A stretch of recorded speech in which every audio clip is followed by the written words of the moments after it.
but they decided that they wanted to do a scope. So a scope is like, it's this little long tube. It looked like a hose, but it's not. It's like a long tube with a camera inside of it. And like, I can't tell if, I think it go through your nose, cause like I was asleep. I don't know how I was looking. So like, yeah, I think it does go through your nose or either your mouth, whichever one. So they take it and put it in while you're asleep. So that was my first time being under anesthesia, and that was my anesthesia, and that was my first time having a procedure, because I never had that. Like, as soon as they put the mask over, you're gone, you're knocked out. So it's like a camera, they go down to see what was actually wrong. And then I woke up in a recovery room. They was like, hi, I'm Heidi, so we're gonna take you back in your room so the doctors and them can give you the results. So I went back in my room. The doctors, they're all coming in. It was like a whole team, a lot of them, because like my case is rare. Like, it's really rare. Like, people was like, whoa, it's rare. So me and my mom sitting down, my child specialist is also in there, and so I'm sitting on a hospital bed, laying down, because like it was still in I was still under anesthesia, because like anesthesia, it like sits in you for a little bit. Like, it takes a whole day to like get that out of your system, because like you still be tired and sleepy afterwards. Like, it takes a whole day to get that out of your system. So we was sitting there, I was laying, and the doctors come in as one team, and they told me that I have achalasia. Achalasia is a rare disorder. It's where the lower part of your esophagus closes off from your stomach. So pretty much my nerves in my esophagus stop working. They don't know what caused it at all, so pretty much it's unknown. So my nerves, y'all know how y'all saw, my food would like sit. It would like sit and build up, and then it'll come up and I'll throw it up. So pretty much my stomach wasn't receiving any type of food at all. So the doctors decided that they was gonna put me on an NG tube. I heard of an NG tube. I thought it was gonna go in my stomach. Like, they was gonna put a hole in my stomach, cause that's all I seen. Like, I seen kids with NG tubes within their stomach. My mom also knew what it was too, because she works with special need kids. That's her job, because she's a teacher. And so my mom knew they can go through your nose, but she just made sure that they wasn't putting it in my stomach. So the time where it was time to like put the tube within my nose was terrifying, like really terrifying. So we go back down to the ER part, because that's where like they do all the testing and stuff. And we went down there. I was in a wheelchair. They was rolling me down there, and they laid me on this table.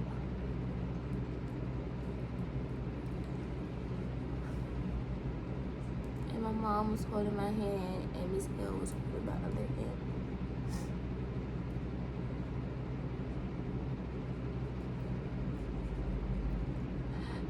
And they had an NG tube. They put this little gel on it.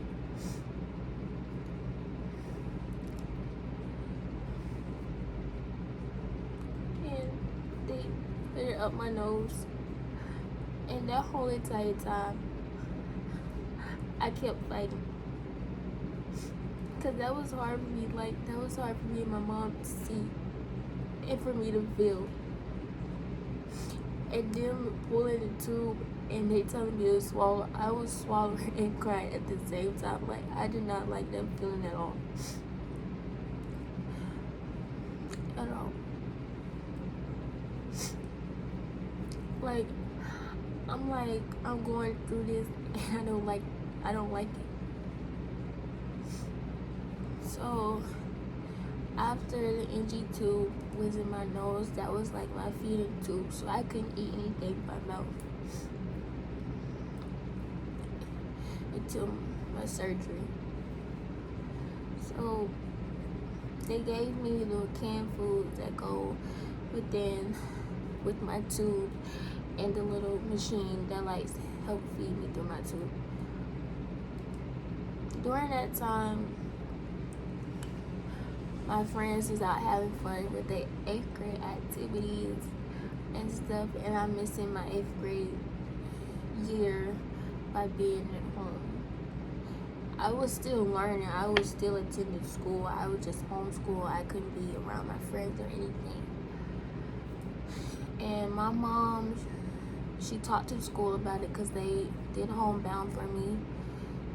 So I had a homebound teacher to where he'll get my word, come to the school and like help me. And they asked me if I wanted to inform my fellow 8th grade classmates. And I told them yes. They could let them know what's going on. So they end up telling them that I'm sick and that I won't be there for the rest of the 8th grade year. A lot of them were crying and upset that one of their classmates could have actually lost her life if her mom didn't actually take her to the hospital. So they had maybe some cards, which I still have, by the way. They're sitting somewhere over there. It's like in the bag. No, it's in like this little folder thing that they had gave me. I still have them because I was like, that's a part of my life. Like, I will always cherish them cards that they made for me. I might end up taking, like, getting a big frame and like put them in there, cause like that's a part of it. Like, for them to actually like show that they care is really sweet, and like it's really nice of them. So further on during that time, like I went home because like it was still February, so after my 2 weeks being in the hospital, 2.5 weeks being in the hospital, I went home. I was a home patient and I was still on my tube, and we met up with the surgeon in March. And so since he was the best surgeon, like for kids, like the best, and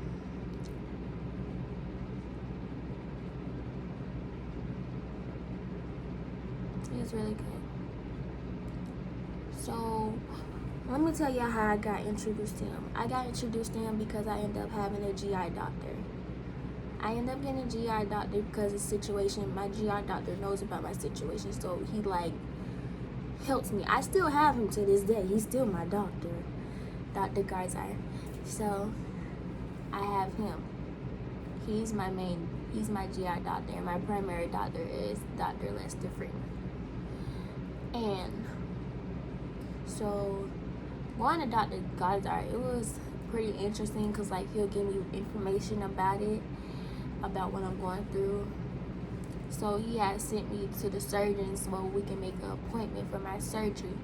Having surgery, like, thinking of it like when you never had surgery, you're thinking that it's gonna be painful or you're gonna feel it, but the whole entire time you're just asleep. You're just gonna feel the after pain afterwards. That's it. And like, it's that. But so when I had met the surgeon, I was kind of terrified because I knew they would have had to cut me open, because I knew he would have had to cut me open. So we were just talking about how the surgery would like go, and then we had made an appointment. And tell y'all, it's March. I'm thinking I'm finna have my surgery like the next day or the next week or something. Tell me why they said the next opening for the surgery is July 31st. It's March. Freaking March. So you told me I gotta wait May, June, and then July to have my surgery? Literally? Like, no food has reached my stomach since January. And I had this tube in for at least a month. From February to at least March. That's a month. I'm like, really? So you're gonna sit up here and tell me that I gotta wait? You know what?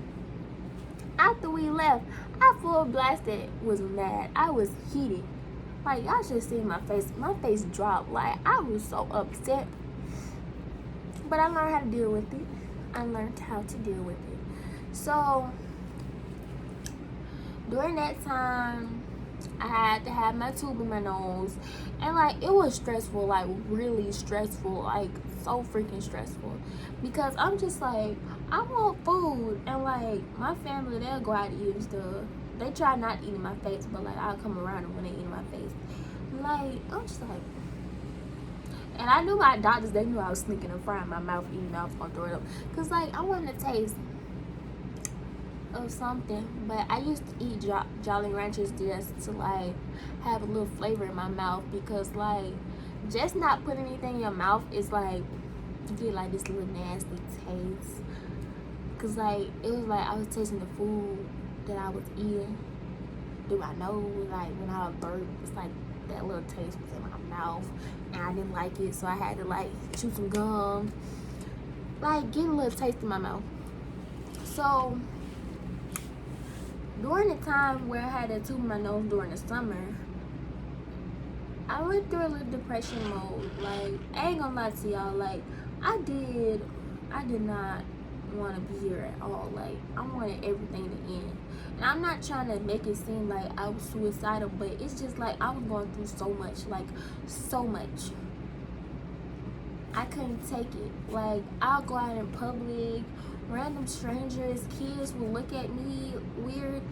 I just felt odd. I felt really odd. Like, I was like, why are they staring at me as if they never seen anybody with a tube? Which I understand that, but I had random strangers come up to me and pray, which was nice and sweet of them. And a lot of people come up to me and tell me, I hope you feel better, which I appreciate. But it's just like, I didn't know how to deal with this. I was 13,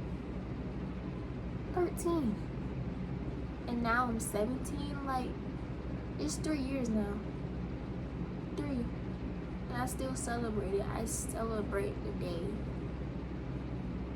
of my surgery, the day where I said I'm recovered, the day where they fixed it and corrected. Like, achalasia will always be a part of me. It will always be. And I may have sat through some talks because I was a little suicidal at the time, but I fought because I knew if I would take my life away, it would have been really selfish of me, because the ones that love me are still here and helping me during the situation. And that wouldn't be right for me to just leave when I know I'm gonna have surgery. I'd rather be an achalasia patient that recovered from it, instead of an achalasia patient that died from it. So that's my story. Like, I made so many people cry. Like, my mom, I know I put her through a lot during that time, because like I'm her only child, and for her to actually think that she's gonna lose her daughter during that time is upsetting. It really is. And then I'm still fighting it, because sometimes I have sort of pains in my stomach, but achalasia will still be a part of me, and that's just that. With my family sticking by my side, making me laugh, even with all these pills that I don't take at all, which I should, but I don't. I ain't even gonna lie to y'all, I don't take them pills at all. My mom had to force me to take them. I'm like, but cause like there's so many medications I'm on, it don't make no sense. I get pills like every month. But yeah, that's my story, and thank you so much for hearing my story. Bye.